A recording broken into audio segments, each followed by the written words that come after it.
we know that we have been able to detect antibodies using ELISA on oral fluids for Salmonella, and that was successful. But we didn't know if it was possible, to even grow Salmonella from oral fluids. And that was the first successful result that we had with this research. We were able to grow Salmonella using oral fluids. And then the reason why we do serotyping is for us to understand, okay, what is going on in our farm? Kind of similar on what we do is like when we want to know the lineage of a PRRS strain that is in your farm. You want to understand what do you have there and how to treat there. Like, is this a historical issue that I've had in my farm? And how do I approach to treat this? And not only doing that, but also doing antimicrobial testing to look for resistance.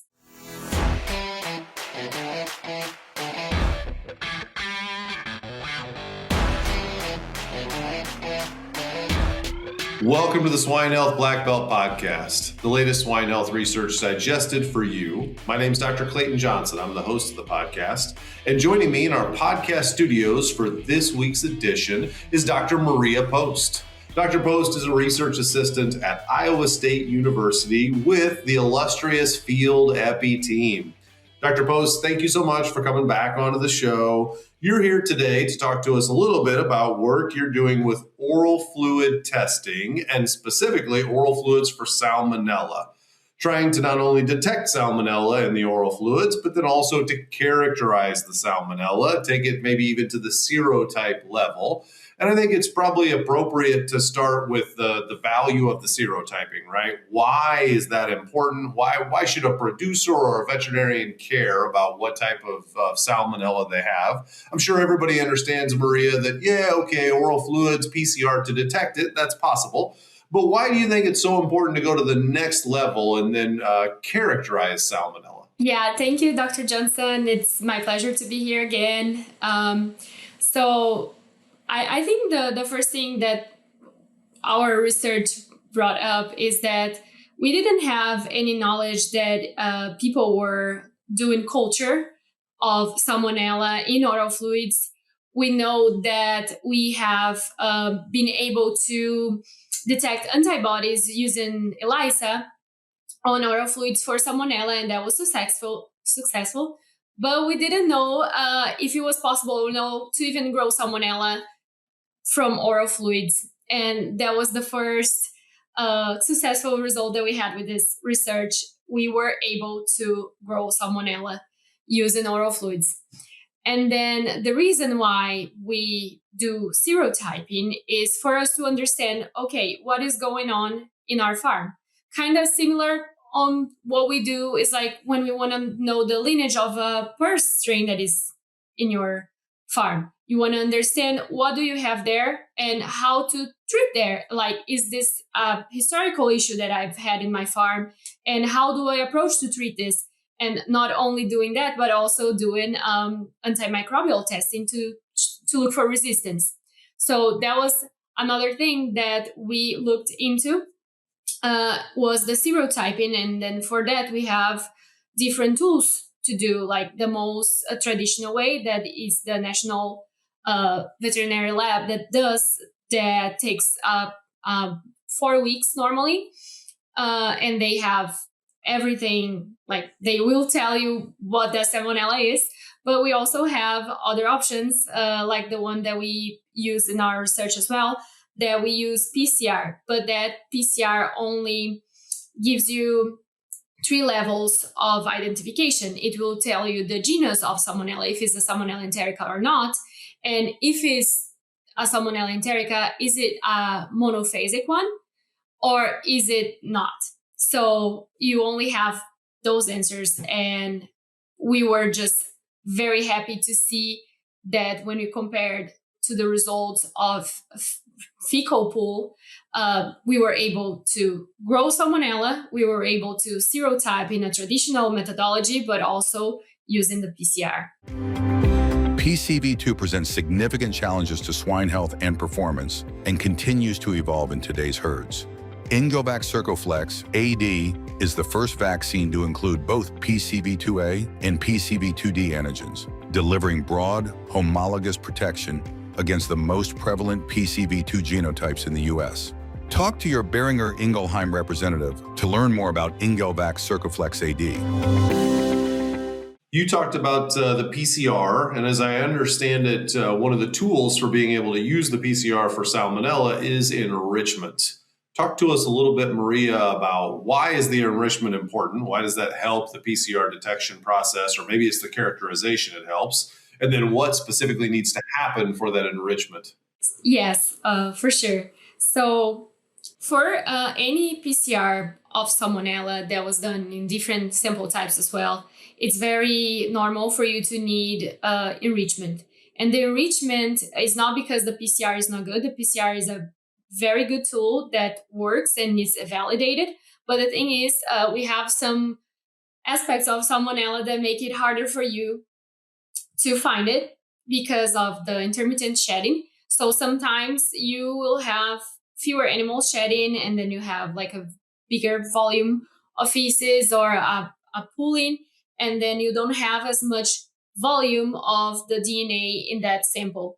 And the enrichment does that. It allows that bacteria to grow. So you have a bigger amount of DNA available for that PCR to run. And then besides that, the enrichment helps with inhibitors that are confounding particles that are mixed in that sample, that in Salmonella we have not only other DNAs that are from other pathogens that could be, or even the microbiome that is from the gut, but like for oral fluids in specific, you also have saliva components and feed components that can act as an inhibitor for that extraction portion that could interfere with the tool. So with the enrichment, you have more available DNA material for the tool to work properly, and you also have that inhibitors being controlled in a certain way. You know, most veterinarians, like myself, we think of submitting feces if we want to evaluate for Salmonella. Do you see the oral fluid testing as being complementary to feces? So like send both in the same diagnostic evaluation, or are there specific situations where the oral fluids would be more appropriate than the feces, or vice versa? Yeah, I think you're very correct in your last question, is that it depends on what you're looking for. And then for I think the biggest advantage of oral fluids is that we do oral fluid surveillance for other pathogens. So you could add Salmonella to that panel of surveillance, and you take advantage of already having that sample. But if you're looking for example, a clinical case, or if you want to evaluate shedding, you will prefer using fecal pool because that's the gold standard, and it will give you a better result. But for monitoring and surveillance, oral fluids can work as well. And in the case of our study, we never looked into clinical cases. We looked into subclinical cases, and we are still able to find Salmonella. So I believe that we would also be able to find in clinical cases, but you cannot evaluate shedding using oral fluids because the shedding happens through feces. Yeah. So I would say they are more complementary at this moment, and they answer different questions. Very well said. What do you see, Maria, as the next steps in order to make this assay viable and regularly used in the swine industry? Is it commercially available today? Can I send in oral fluid samples to Iowa State or other labs and request this sort of testing? Is it still in the research phase? You know, what are the hurdles we need to jump through to get people submitting these samples and using this capability? So for now, I'm not sure about other labs. The Iowa State VDL is, yes, able to do it, and it is available. I think as any other research project, we answer some questions, but we also find new questions to answer, and we haven't evaluated different ages for these or different prevalences. So I think it would be very important for us to understand how this sample type would behave in different scenarios. Like, for example, in a clinical case, like, would it perform as well, or should we continue with only pulling feces? Or even like for age, we only looked into finisher pigs, but we know that most issues with salmonella happen in nursery. So it would be interesting to see if we have comparable results in that age.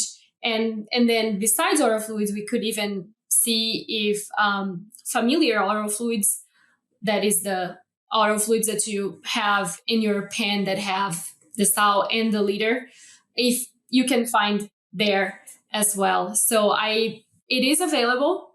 I think if you are interested in adding that to your panel, it's very interesting, it's valid, but it is also important for us to know better about how the sample type would behave in different phases, and also clinical cases and in different prevalences and situations like that. Makes very good sense. Thank you very much, Maria, for coming on the show, sharing that information with our audience, and for all the good work that you and your team do to help bring innovative diagnostic capabilities to the industry. Absolutely. Thank you so much for having me. Well, we should thank the audience, because without the people that were listening, we wouldn't be able to do this. So for everybody out there listening, thank you so much. If you enjoyed this information, take 2 seconds and give us a 5-star rating.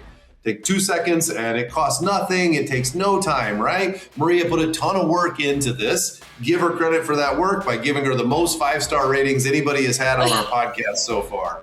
If you haven't checked out our website, please go to swinehealthblackbelt.com. You can see this episode with Maria, as well as all of the other good episodes that we put out each week. For Dr. Mariah Post, I'm Dr. Clayton Johnson. It's been our pleasure to chat with you, and we hope you have a great rest of your day. Thank you. For you too.